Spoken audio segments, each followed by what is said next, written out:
Hey, what's going on, everyone? I recently-ish did my TBR video for Big Books of Summer, which is really cool. Readathon created by Sue Jackson, all about reading longer books during the summer months. So I figured I'd put a video together as I've been kind of cleaning and organizing my shelves on some of the kind of 400 plus page books that might qualify for the event that people might like. So let's just go ahead and get started because I got 20 something here and this will be like an hour long if I ramble too much. So let's get started with a few biographies. So we got Philip and Alexander, Kings and Conquerors by Adrian Goldsworthy.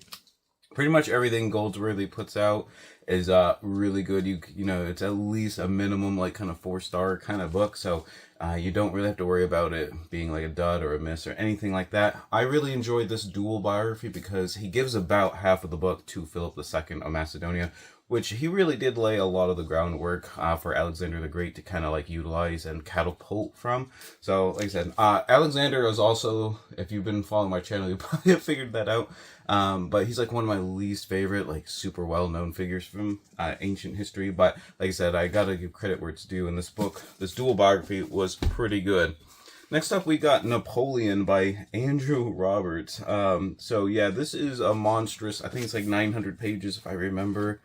Yeah, it's about 900 pages if you count all the notes and all that kind of stuff in the index in the back. But this is a fairly non-biased view of Napoleon. He's definitely a little bit pro-Napoleon, I still feel. But I feel like if you're going to write 900 pages on someone, you're probably going to end up being at least a little bit biased towards him. But he definitely points out Napoleon's mistakes and flaws and mess-ups like throughout the entire kind of like life story of Napoleon. So I really did appreciate that. And granted, this is the only like real in-depth biography of him that I've ever read, so I don't really have much to compare it to per se, but I've read a little bit like on the French Revolution and kind of that time period a little bit. So like I said, I think you could do much worse than Roberts' book here on that. Next up is one I thought was fantastic, and you could go with any of the three. Well, I'm assuming I haven't actually read the third one yet, but this is The Rise of Theodore Roosevelt by Edmund Morris, and he's super famous for a bunch of different biographies. I think he did one on Reagan. He's also done one on Edison, I believe.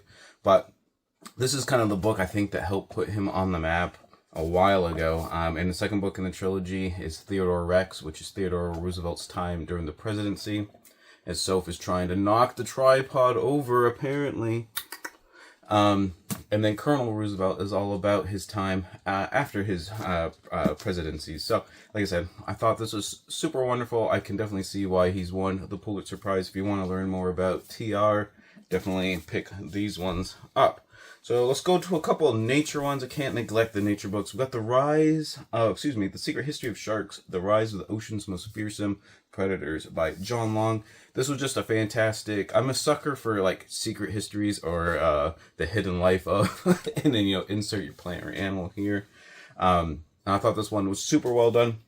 The author kind of explains how sharks have survived every mass extinction that's ever been thrown at them over the past several 100 million years, and how they've been able to adapt and change and kind of be able to combat that, but how they're struggling at the current moment due to like kind of human-induced challenges such as pollution and over-harvesting and warming waters and stuff like that. But you learn tons. There's quite a few like photos.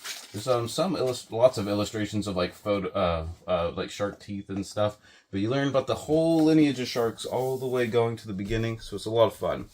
One that I read last year was Siddhartha Mukherjee's The Gene and Intimate History. And this was one I was sleeping on for whatever reason. I had seen this book and The Song of the Cell and Cancer, the Emperor of All Maladies. I'm going to have to pick those ones up and his other works because this was just a super awesome blend of kind of the history of the science and scientists of the like those who were like kind of discovering DNA and genes and how genetics like really work, as well as the actual, biological science behind it. I just thought it was a really, really good blend. Plus there's a little bit of like personal history and memoir stuff in there as well, but all tied together super, super nicely. And then one of my favorite authors, we got Carl Safina's first book here, Song for the Blue Ocean, Encounters Along the World's Coast and Beneath the Seas. So Carl Safina is like a marine scientist who also works on like international like fishery laws and things like that. But he's a very like kind of down to earth guy who like in most of his books, he kind of goes on long fishing trips with like, on the different crawlers and boats and stuff with the people that are actually like, fishing for these different creatures and stuff as part of the seafood trade, so he can make their lives easier and not put people out of work, but also like try to save as many animals, as far as like, limiting bycatch and not catching like, undesired species and stuff like that as possible. This was his first book. Just super, super amazing. Don't go wrong there, but you can't go wrong with most of his books as well. And then one more science book here. We got Carl Sagan's The Demon Haunted World, Science as a Candle in the Dark. And I read this only last year. And, I've heard all about it and stuff. I'm not sure it actually holds up super well. I don't know if you'd have to been, I guess, like, really paying attention in the 90s. I guess I was around in the 90s, but not, like, paying attention to that kind of stuff. But, like, some of the anecdotes about, like, therapists and UFOs and stuff and all that kind of thing, I was trying to think, like, I've never heard of, like, half of these things, but overall, you definitely kind of get the feel, like, it's just a really good work kind of describing kind of just like the fraying of like science and like regular culture. And this is like in the 90s, so it's even like kind of more prominent now, just how there's kind of that whole pride in like being unintellectual and like any capacity. So that really has been bothering me lately, so that's why I decided to pick that one up. So now we got a couple more histories here. We got A.C. Grayling's The History of Philosophy that I just recently finished. Super wonderful, awesomely fantastic.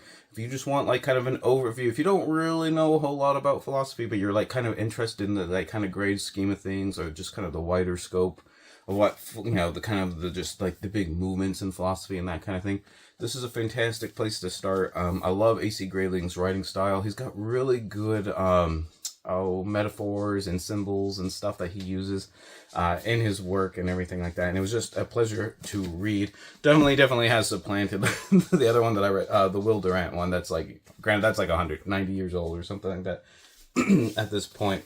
So I got two books here that I've read this year. We got The British Are Coming and The Fate of the Day by Rick Atkinson. And this is the first two books in a trilogy about the American Revolution.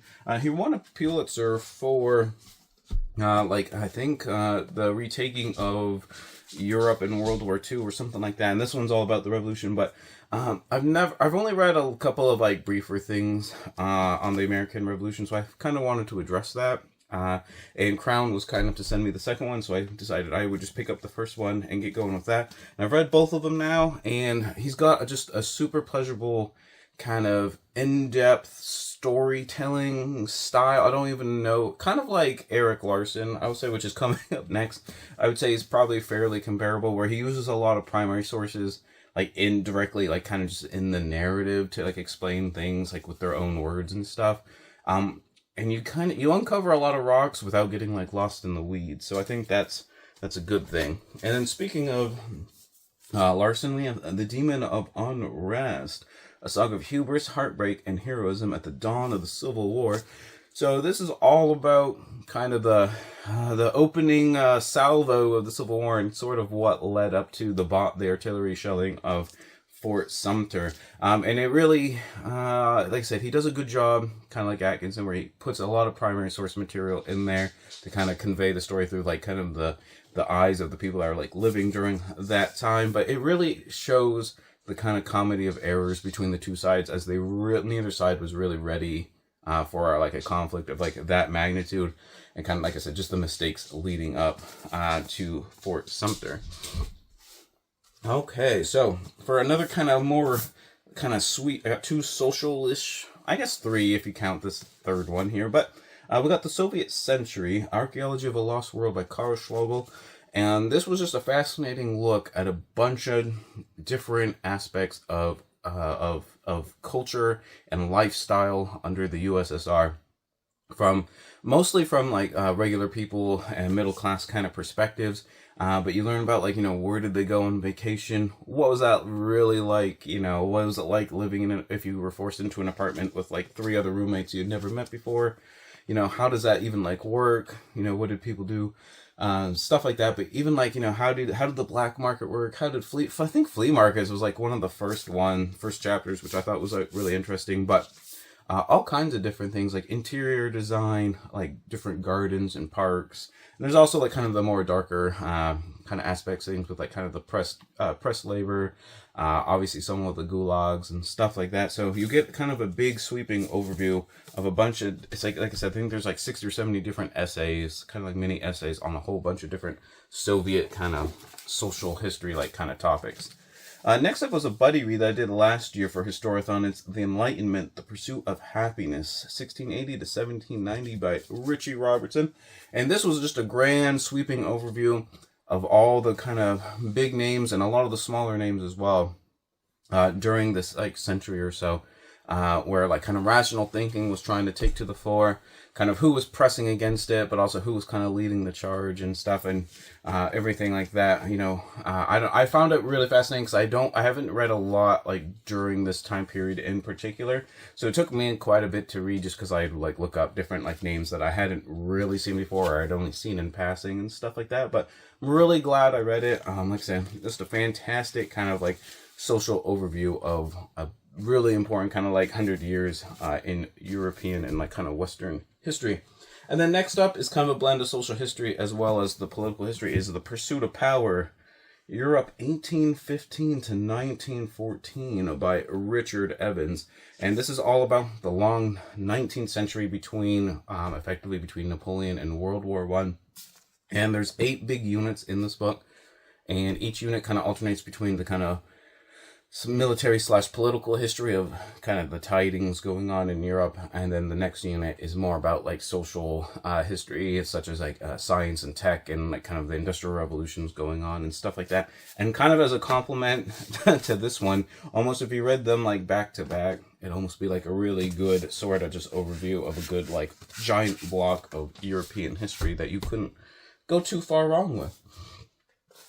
So my one fiction book, I don't have many fiction books, big fiction books, but I have 2 one-volume histories of Lord of the Rings, so I picked this one because I haven't actually read through this version yet, so that might be something I have to do at some point, though.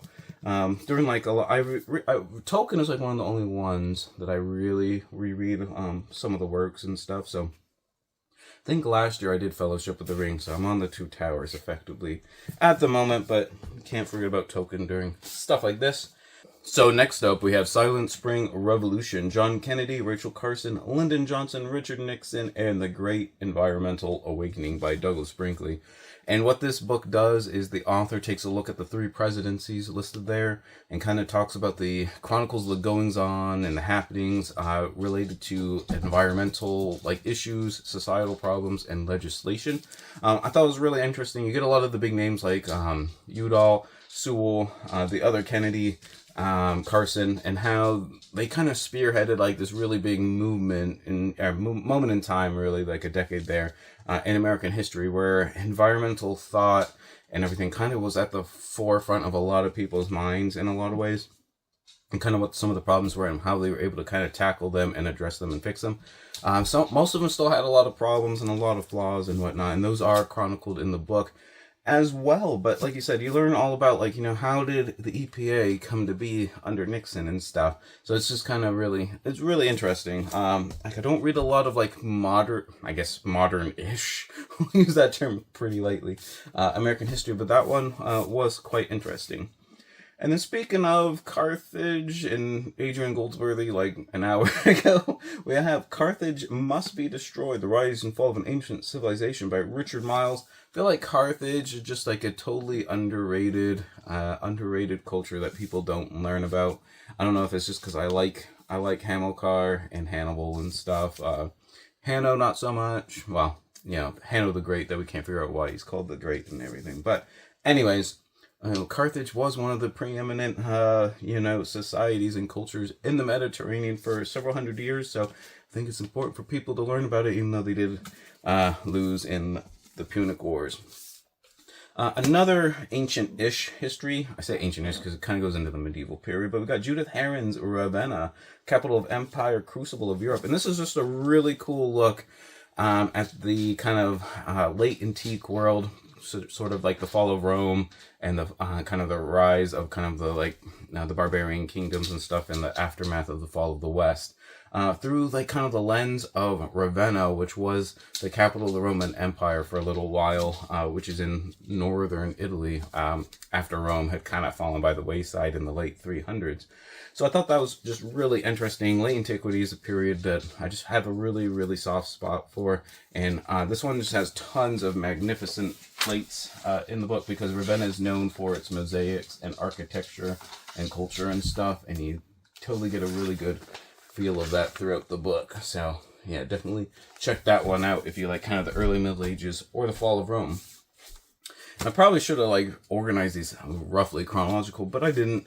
So we got The Poison King, The Life and Legend of Mithridates by Adrian Mayer, Rome's Deadliest Enemy. So this is about one of the last powers that be in the East that was able to even kind of remotely try to do something about the Roman Republic when they were just kind of curb stomping everybody.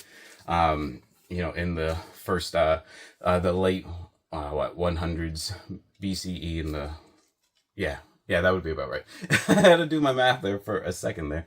I guess it would go on into like the 1st century BCE. But anyways, this is all about Mithridates the Great. He took poisons all the time, so he would be immune to poison assassination attempts. He fought Pompey, he fought Lucullus, he fought Sulla, and he lost a lot of times, but he almost always, until the very last time, almost always got back up again and rallied people.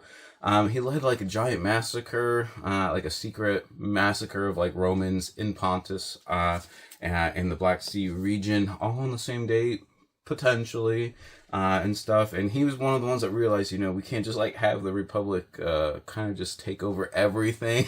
Like, that's not great, guys. So anyways, like I said, you learn about kind of the other stuff that's going on during the Roman Republic and how not every single one was like just an absolute complete pushover. So really good there. Then we got one of my favorite books from last year. We got Polis, A New History of the Ancient Greek City-State from the Early Iron Age to the End of Antiquity by John Maw. And this, as you could probably guess, is all about kind of the history of city-states in ancient Greece, from kind of the the early period down to the classical age that everyone kind of knows about, and down into like kind of the Roman imperial age. And a big talking point of this book is how a lot of polis try to remain as independent as possible, even if they were under like the imperium of Rome. They try to stay as autonomous as possible, and that meant like kind of taking different approaches to kind of like different civic policies and how they do stuff and everything. But I love how this book talks about all kinds of polis throughout the Greek world, and it's not just the big names that you always hear about, like Athens and Sparta and Corinth and Syracuse and stuff. You get a lot of like lesser known ones and stuff, and there's a lot of archaeological data and everything in here, just really fun.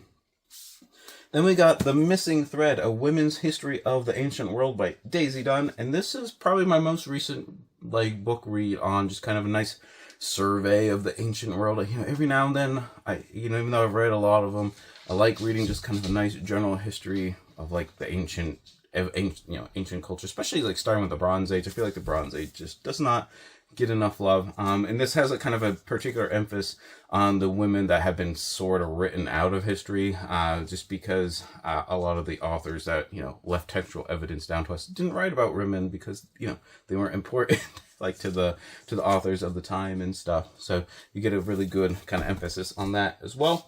And then one that I finished so far this year is The Golden Road, How Ancient India Transformed the World by William Dalrymple. And what this is all about kind of ancient and like kind of early medieval India, which I didn't know a whole lot about. And when I say like I didn't know a whole lot about, I would say I knew like almost nothing about. So I'm really glad I read it, and I filled in a little bit of gaps. I really enjoy learning about kind of the beginnings of Buddhism and how it spread to a couple of like different other cultures around like Southeast Asia and into China and stuff like that. So yeah, highly encourage you all to read this one as well. So there you have it. There's a bunch of long books. I feel like this video took like 1,000 years, but let me know which one of these was your favorite and what your favorite long book that you read kind of recently is. And whatever you end up reading, whether it's 400 pages or more, always remember, read victoriously.